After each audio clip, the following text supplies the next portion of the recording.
እንዴ ይህነት አይኑ ይጥፋ ከኪራይ ህይወት እግዚአብሔር ያውጣችሁ አሜን በሉላችሁ። የምታዩት እቺ ሴት ተከራይ ነች ተበዳይም እሷ ትመስላለች ግን ይሄ ወንድ ነኝ የሚለው ባል ነኝ የሚለው ሰው እንዴት በጥፊ እንደሚመታት ተመልከቱ እግዚአብሔር ይገስጻችሁ ሴት ልጅን የማያከብር ትውልድ ምንድነው እዚህ ምድር ላይ የሚሰራው ለማንኛውም እንደዚህ አይነት ህገወጥ ተግባሮችን ካልተቃወምን ሶሻል ሚዲያ ላይ ምንም ነገር አንሰራምና እንደዚህ አይነት ባለጌና ህገወጥ ወንዶች ህግ ሊያቸው አቤት ሊላቸው ይገባል አዎ በተግባር ያገቡ እንደቀላል እየፈቱ ደሞ መልሰው ድል ባለ ሰርግና በመዝሙር የሚያገቡ ለትውልዱ መፋታት ምንም ማለት እንደሆነ እንዲያስብ ያደረጉ አገልጋዮች ባሉበት የሀገራችን ቤተክርስቲያን አሁን ደግሞ የትዳር ፍቺ የሚያቀሉ እንዲህ ያሉ ነውረኞች የእግዚአብሔርን ስም ለገዛ ጥቅማቸውና ሆዳቸው ብቻ የሚጠሩ አገልጋይ ተብለው በሚጠሩ ሰዎች በሚሰጧቸው ትምህርቶችም ጭምር ነው አግብታ እኔ አዎ አግብቻለሁ ግን ተለያይተናል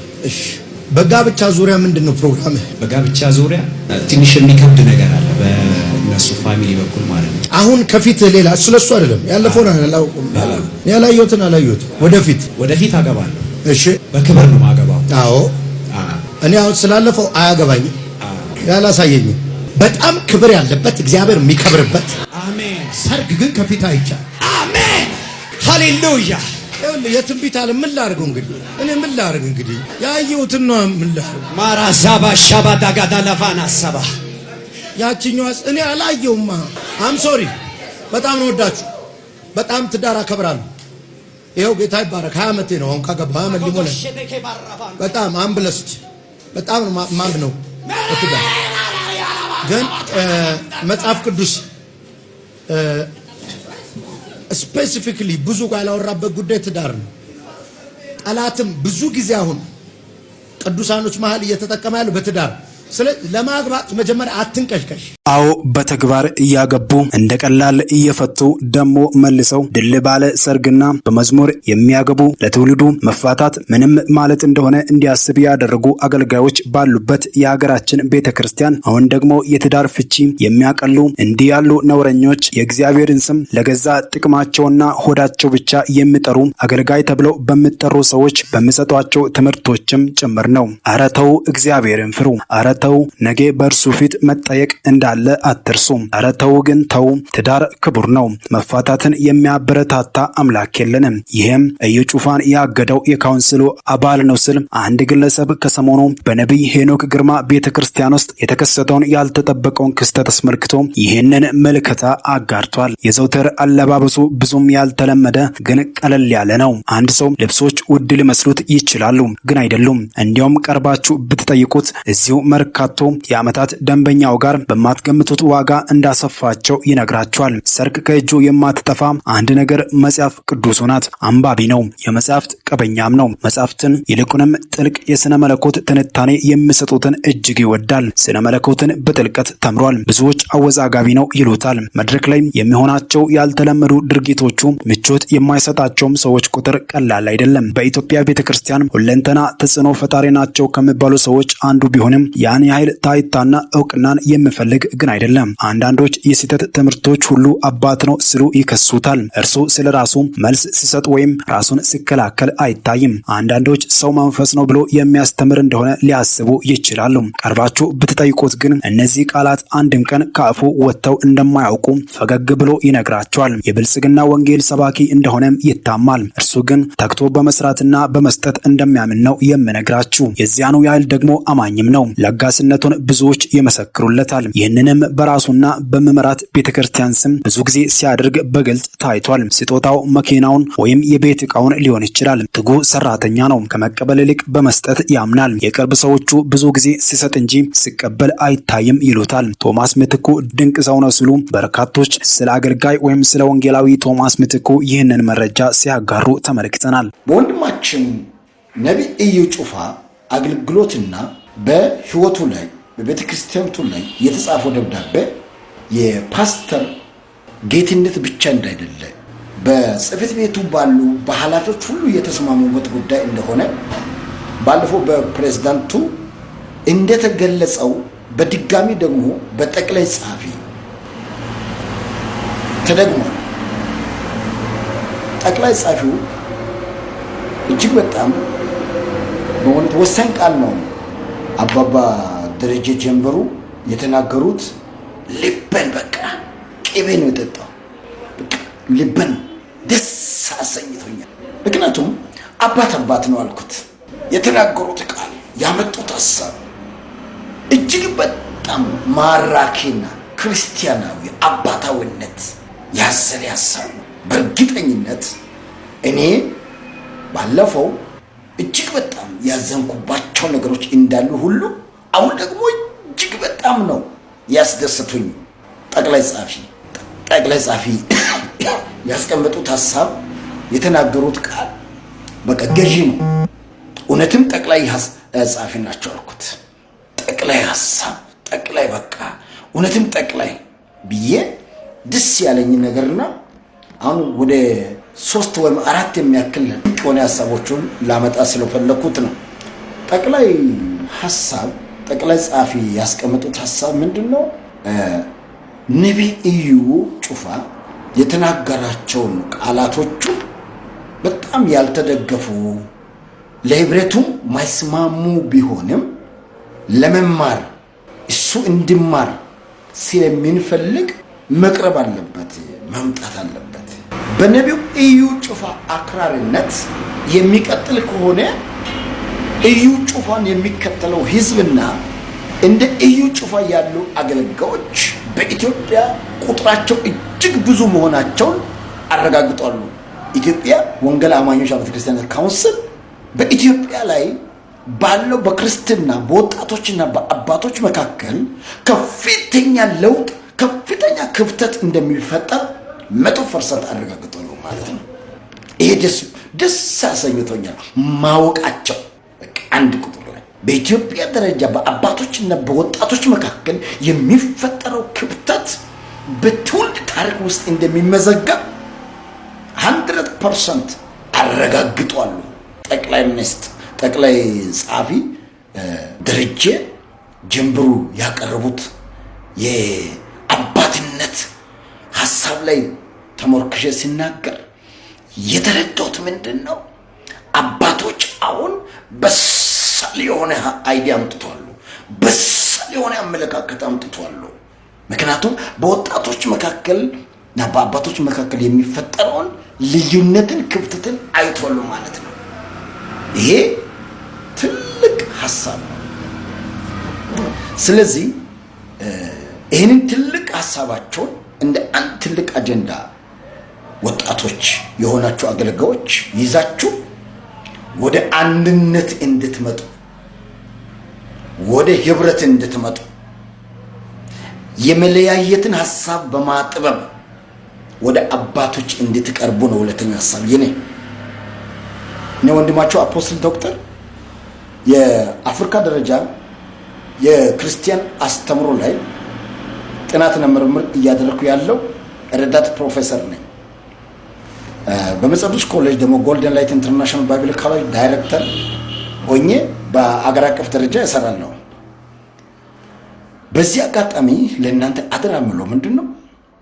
እናንተ ወጣቶች፣ ወጣት አገልጋዮች፣ ጎልማሳ የሆናችሁ አገልጋዮች ይህ አባቶች ሐሳብ ገዢ ሐሳብ ስለሆነ ወደ አባቶች ቀረብ ብላችሁ ነቢይ ኢዩም ጩፋም ቢሆን ሌሎችም ቀርባችሁ ይህን ክፍተት በማጥበብ ወደ አንድነት እንድትመጡ ሁለተኛ ሐሳብ በአክብሮት ይጠይቃሉ። ሶስተኛው ሐሳብ ምንድነው? ወደ መጽሐፍ ቅዱስ ነው የሚወስዳችሁ። ሐዋርያት ሥራ መጽሐፍ ምዕራፍ 15 ላይ ጳውሎስ መካከል በበርናባስና በማርቆስ መካከል በስላስ መካከል ኃይለኛ አለመግባባት ተፈጥሮ እስከ መከፋፋት ደረጃ ነው የደረሱት። በቃ ተከፋፈሉ። እንደው በሐሳብ አለመግባባት ውስጥ ሆኖ ተከፋፍሎ ነው ወደ ተለያዩ አቅጣጫ የሄዱት። በኋላ ግን ሁለተኛ ጢሞቴዎስ ላይ ጳውሎስ ማርቆስ እኔ አሁን ለማገለግለው አገልግሎት እጅግ ስለሚጠቅመኝ ሲል አያለሁ። አንድ ወቅት ላይ አይጠቅምም የተባለ ሰው በሌላ ወቅት ላይ ይጠቅማል። አንዳንድ ወቅት ላይ በስሜት ይሁን ባለማወቅ ይሁን አይጠቅምም ብለን ገለል የምናደርጋቸው ሰዎች፣ ገለል የምናደርጋቸው አገልጋዮች፣ ገለል የምናደርጋቸው መሪዎች፣ ገለል የምናደርጋቸው ፓስተሮች፣ ነቢያት፣ ሐዋርያት የሚጠቅሙበት ታይም አለ። ስለዚህ ሶስተኛው ሐሳብ ምንድነው? ወደ መጽሐፍ ቅዱስ ግራውንድ እንመለስ። መጣላት እንዳለ ሁሉ መታረቅ አለ። አለመግባባት እንዳለ ሁሉ መግባባት አለ። አለመስማማት እንዳለ ሁሉ መስማማት አለ። በይቅርታ በምህረት የማለፍ ነገር አለ። ይሄ ክርስቲያናዊ አስተምሮ ነው። ክርስቲያናዊ አስተምሮ ነው። ስለዚህ በዚህ ክርስቲያናዊ አስተምሮ መጽሐፍ ቅዱሳዊ መሰረት ያደረገ ህብረት በመፍጠር የኢትዮጵያ ክርስትናን አንድ አድርጋችሁ እንድታስካሄዱ በአክብሮት ይጠይቃችኋለሁ። ባለፈው እንደነገርኳችሁ እኔን ፓስተር ዶክተር በግዱን በአፍሪካ ደረጃ የክርስትና ትምህርት አስተምሮ ተመራማሪ ረዳት ፕሮፌሰር አብያተ ክርስቲያናት ካውንስል ጽሕፈት ቤትም አታውቀኝም። ነቢይ ኢዩም አያውቀኝም። እኔ በነቢይ ኢዩ ፕሮግራም አንድ ቀን ሄጄም ተካፍዬ አላውቅም። እነ አባቶች ደግሞ እነ ጠቅላይ ጻፊ እነ ደረጀ ጀንበሩ እነ ፓስተር ጌትነቱም አያውቀኝም። እኔ ግን የመጽሐፍ ቅዱስ አስተምሮ ላይ ከፍተኛ ምርምርና ጥናት እያደረኩ ያለ ወንድማችሁ ስለሆንኩት መካከለኛ የሆነ ሐሳብ ነው እያቀረብኩላችሁ ያለሁት። ስለዚህ በኢትዮጵያ ደረጃ እግዚአብሔር በጥሩ ሁኔታ እያንቀሳቀሰ ያለው ይሄንን ሪቫይቫል በአደራ በአንድነት ሆናችሁ ይዛችሁ እንድታራመዱ በአክብሮት እጠይቃለሁ። እናንተ ወጣቶችም ወደ አባቶች ቅርቡ። አዩ ጩፋ ሚስጥርን ላጋለጥ መጣው። አዩ ጩፋና እኔ የምንተዋወቀው ናይጄሪያ ሲቲ የምትባል ቦታ ላይ ነው። ሲቲ የምትባለው ቦታ የጠቋዮች መንደር ነው። አስማት የሚሰራበት ቦታ ነው። ከዛ ፊት ለፊት አንድ ሳራ የምትባል አንድ ናይጄሪያ አግብታ የጀበና ቡና ምሰራ ሴት ነበረች። እሷ ጋር ቡና ስንጠጣ በየአመቱ የሰውዬ እኮ ይመጣል ስትለኝ ምንድነው እሱ የሰውዬ ስላት ኢትዮጵያ ውስጥ ፓስተር ነው አለችኝ። ሳራንም ታውቃታለህ፣ ቡና እዛ ጠጣ ነበር አዩ ጩፋ። እኔና ከኔም ጋር በደንብ ተግባባን፣ ተዋወቅን፣ በደንብ አወራን። አዩ ጩፋ በየአመቱ እየሄድክ አውራጣት ላይ በጭቅላት እየተገለበጥክ ሰማይ አውራጣት ላይ የምትሰጠው ለሰይጣን ግብር ደም እያፈሰስክ ይሄንን ማናቅ እንዳይመስል አዩ ጩፋ። እኔ በጥልቅ አውቃለሁ፣ ቅርብ ጓደኛዬ ነህ፣ በደንብ እንተዋወቃለን፣ ለረጅም ጊዜ አብረን ቆይተናል።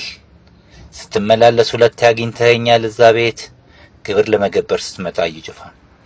በየቸርች በራፍ ላይ መግቢያው ላይ የምትቀብረውን እየተሰጠ አመድ የሚመስል ነገር ይዘህ ስትመጣ ሁሉን ያውቃለሁ አዩ ጩፋ። ይብቃ፣ የኢትዮጵያን ሕዝብ ማታለል ይብቃ። አስማት ነው እየሰራ ያለው፣ ያንተ ካራቴ አስማት ነው። ስለዚህ ኢትዮጵያ ኢየሱስ እያልክ በስሜ ይመጣል ይላል መጽሐፍ ቅዱስ። ከስሙ ከመጣ አንዱ ኃጣኑ አንተ ነህ፣ ጻድቅም አይደለም አዩ ጩፋ፣ ኃጢአተኛ ነህ። በቃ ይብቃ። እስኪ የኢትዮጵያን ሕዝብ ማጭበርበር ይብቃ። ስለዚህ ካሁን በኋላ ሳላጋልጥ በራስ ሰዓት ወይ ሀገሩን ለቀውጣ ወይ ይሄ የምታጭበረብረውን ነገር አቁም። ያስከው ብር በቂ ነው አዩ ጩፋ፣ እየሰማኸኝ ነው? ይድረስ ለአዩ ጩፋ፣ በደንብ እንድትሰማኝ ነው። ታገኛለህ። የጀበና ቡና አብረን ቁጭ ብለን ጠጥተናል። አንድ ቀን ምሳ በልተናል። እስኪ እሄኝ።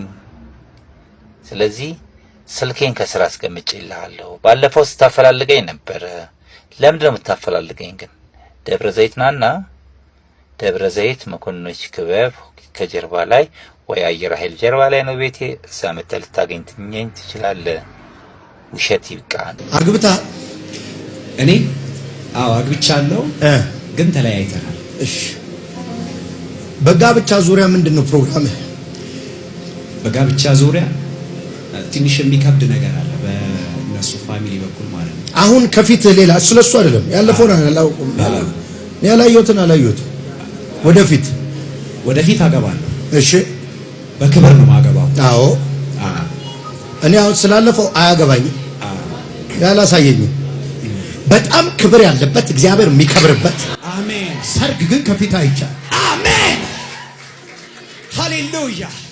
የትንቢት አለ ምን ላድርገው እንግዲህ እኔ ምን ላድርግ እንግዲህ ያየሁትን ነው ምን ላድርግ። ማራዛባ ሻባዳጋዳ ለፋና ሰባ ያቺኛዋስ እኔ አላየውማ ማርታ ካባሃዲቬም ታላፋኒያስ አራካ ካምቦ ገስካዲያና ማራሃዲጄ ላራካ ሰባሃልቫናታ ኢናሃልዳኒያ ከፕራዞኒያ ሙዱ ያቲካባርዳና የሰውን ገመድ ከአይምሯችሁ ላይ በጠስኩ። አሜን። አም ሶሪ በጣም ነው ወዳችሁ፣ በጣም ትዳር አከብራለሁ። ይኸው ጌታ ይባረክ 20 ዓመቴ ነው አሁን ካገባሁ 20 ዓመት ሊሞላ። በጣም አምብለስት በጣም ነው ማም ነው ትዳር። ግን መጽሐፍ ቅዱስ ስፔሲፊክሊ ብዙ ያላወራበት ጉዳይ ትዳር ነው። ጠላትም ብዙ ጊዜ አሁን ቅዱሳኖች መሃል እየተጠቀመ ያለው በትዳር። ስለዚህ ለማግባት መጀመሪያ አትንቀሽቀሽ ገባ እንደ አርሰናልና እንደ ማንቸስተር ጨዋታ 3 አገባው አትበል። ስለዚህ እንዳትሸወድ መጀመሪያ ድምጽ ስማ፣ ከዛ እንደኔ ደረስን ትላለህ። እግዚአብሔር ምስክሬ ነው። እኔ አይሚን ያገባው ድምጽ ሰምቼ ነው። ደግሞ የሚናገር አምላክ እያለ ብላ አታግባ። አምላክ አለ የሚያወራ የሚናገር አይደለ እንዴ? ቢቢን ተው ቲቲና ግባ የሚል ልባርካችሁ ይምረጥን ልባርክ። ስለዚህ አሁን ይሄ ሰው ካለፈበት መንገድ እንግዲህ የሚያስበውን ነገር ምን እንደሆነ አናውቅም። ያለበትን ትግል እሱ ያውቃል። መንፈስ ቅዱስ ግን እንዲህ አለኝ፣ ክብሬ ከፊትህ አለ። ድህነት አይኑ ይጥፋ፣ ከኪራይ ህይወት እግዚአብሔር ያውጣችሁ። አሜን በሉላችሁ። የምታዩት እቺ ሴት ተከራይ ነች፣ ተበዳይም እሷ ትመስላለች። ግን ይሄ ወንድ ነኝ የሚለው ባል ነኝ የሚለው ሰው እንዴት በጥፊ እንደሚመታት ተመልከቱ። እግዚአብሔር ይገስጻችሁ። ሴት ልጅን የማያከብር ትውልድ ምንድነው እዚህ ምድር ላይ የሚሰራው? ለማንኛውም እንደዚህ አይነት ህገወጥ ተግባሮችን ካልተቃወምን ሶሻል ሚዲያ ላይ ምንም ነገር አንሰራምና እንደዚህ አይነት ባለጌና ህገወጥ ወንዶች ህግ ሊያቸው አቤት ሊላቸው ይገባል። ሴት ልጅ ላይ እጁን የሚያነሳ እናቱን እንደቀጠቀጠ ይቁጠረው።